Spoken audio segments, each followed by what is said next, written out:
and changes his dress, he may get to the Tower Stairs and away by the Gravesend tide boat before any search is made for him. From there he can easily get on to Canterbury, where your cousin will give him work till this storm has blown over.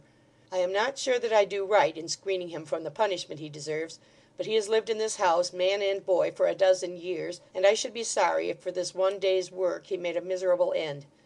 Lock the front door, Miggs, and show no light towards the street when you go upstairs. Quick, Simon, get to bed." "And do you suppose, sir," retorted Mr. Tappertit, with a thickness and slowness of speech which contrasted forcibly with the rapidity and earnestness of his kind-hearted master, "and do you suppose, sir, that I am base and mean enough to accept your servile proposition, miscreant?" "Whatever you please, Sim, but get to bed. Every minute is of consequence. The light here, Miggs." "Yes, yes, oh do. Go to bed directly," cried the two women together. Mr. Tappertit stood upon his feet, and pushing his chair away to show that he needed no assistance, answered, swaying himself to and fro, and managing his head as if it had no connection whatever with his body. "You spoke of Miggs, sir. Miggs may be smothered." "Oh, Simmun!" ejaculated that young lady in a faint voice. "Oh, Mim! Oh, sir! Oh, goodness gracious, what a turn he has given me!" "This family may all be smothered, sir," returned Mr. Tappertit, after glancing at her with a smile of ineffable disdain, "excepting Mrs V. I have come here, sir, for her sake this night. Mrs. Varden, take this piece of paper. It's a protection, ma'am. You may need it." With these words he held out at arm's length a dirty, crumpled scrap of writing. The locksmith took it from him, opened it, and read as follows: "All good friends to our cause, I hope, will be particular, and do no injury to the property of any true Protestant. I am well assured that the proprietor of this house is a staunch and worthy friend to the cause. George Gordon." "What's this?" said the locksmith, with an altered face. "Something that'll do you good service, young feller," replied his journeyman, "as you'll find. Keep that safe, and where you can lay your hand upon it in an instant. And chalk 'No Popery' on your door to-morrow night, and for a week to come. That's all." "This is a genuine document," said the locksmith. "I know, for I have seen the hand before. What threat does it imply? What devil is abroad?" "A fiery devil," retorted Sim. "A flaming, furious devil. Don't you put yourself in its way, or you're done for, my buck. Be warned in time, G. Varden. Farewell." But here the two women threw themselves in his way, especially Miss Miggs, who fell upon him with such fervour that she pinned him against the wall, and conjured him, in moving words, not to go forth till he was sober, to listen to reason, to think of it, to take some rest, and then determine. "I tell you," said Mr. Tappertit, "that my mind is made up. My bleeding country calls me, and I go. Miggs, if you don't get out of the way, I'll pinch you."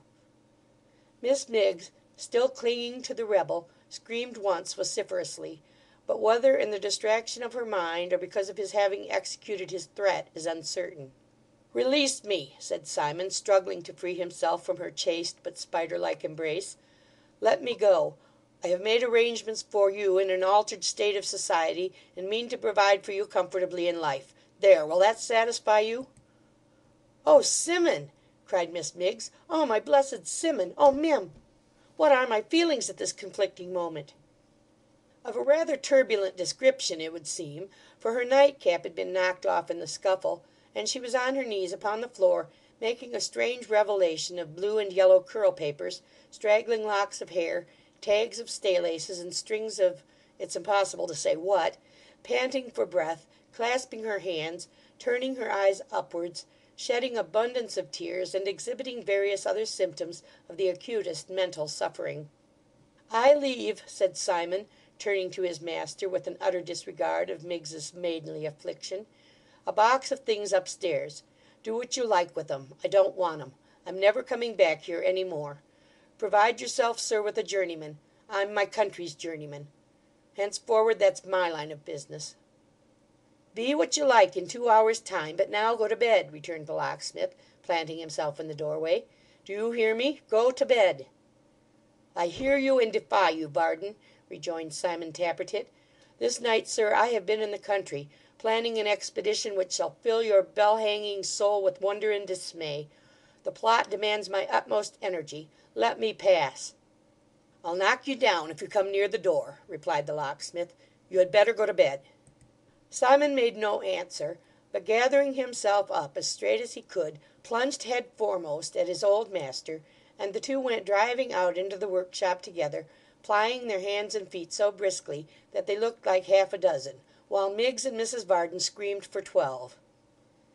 It would have been easy for Varden to knock his old prentice down and bind him hand and foot; but as he was loth to hurt him in his then defenceless state, he contented himself with parrying his blows when he could, taking them in perfect good part when he could not, and keeping between him and the door, until a favourable opportunity should present itself for forcing him to retreat upstairs, and shutting him up in his own room. But, in the goodness of his heart, he calculated too much upon his adversary's weakness, and forgot that drunken men, who have lost the power of walking steadily, can often run. Watching his time, Simon Tappertit made a cunning show of falling back, staggered unexpectedly forward, brushed past him, opened the door (he knew the trick of that lock well), and darted down the street like a mad dog. The locksmith paused for a moment in the excess of his astonishment, and then gave chase.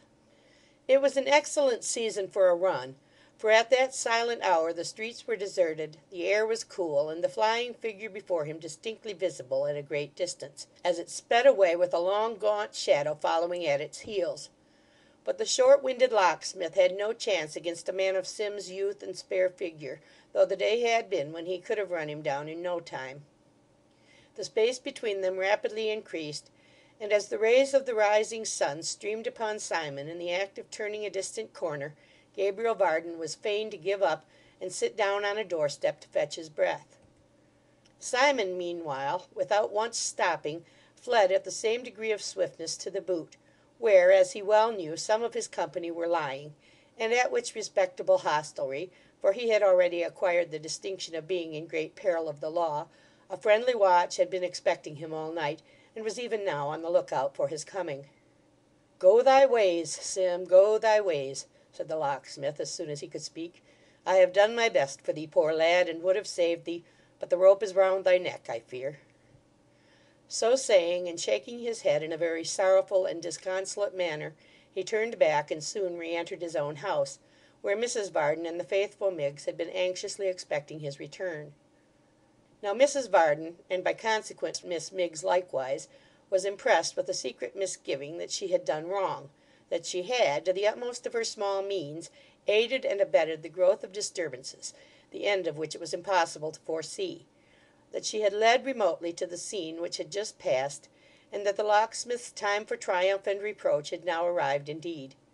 And so strongly did Mrs. Varden feel this, and so crestfallen was she in consequence, that while her husband was pursuing their lost journeyman, she secreted under her chair the little red brick dwelling-house with the yellow roof, lest it should furnish new occasion for reference to the painful theme, and now hid the same still more with the skirts of her dress. But it happened that the locksmith had been thinking of this very article on his way home, and that coming into the room, and not seeing it, he at once demanded where it was. Mrs. Varden had no resource but to produce it, which she did with many tears, and broken protestations that if she could have known— "Yes, yes," said Varden, "of course, I know that. I don't mean to reproach you, my dear. But recollect from this time that all good things perverted to evil purposes are worse than those which are naturally bad. A thoroughly wicked woman is wicked indeed. When religion goes wrong, she is very wrong for the same reason. Let us say no more about it, my dear." So he dropped the red brick dwelling-house on the floor, and setting his heel upon it, crushed it into pieces. The halfpence and sixpences and other voluntary contributions rolled about in all directions, but nobody offered to touch them or to take them up. "That," said the locksmith, "is easily disposed of, and I would to heaven that everything growing out of the same society could be settled as easily." "It happens very fortunately, Varden," said his wife, with her handkerchief to her eyes, "that in case any more disturbances should happen, which I hope not, I sincerely hope not—" "I hope so too, my dear." "That in case any should occur, we have the piece of paper which that poor misguided young man brought." "Ay, to be sure," said the locksmith, turning quickly round. "Where is that piece of paper?" Mrs. Varden stood aghast as he took it from her outstretched hand, tore it into fragments, and threw them under the grate. "Not use it?" she said. "Use it!" cried the locksmith. "No. Let them come and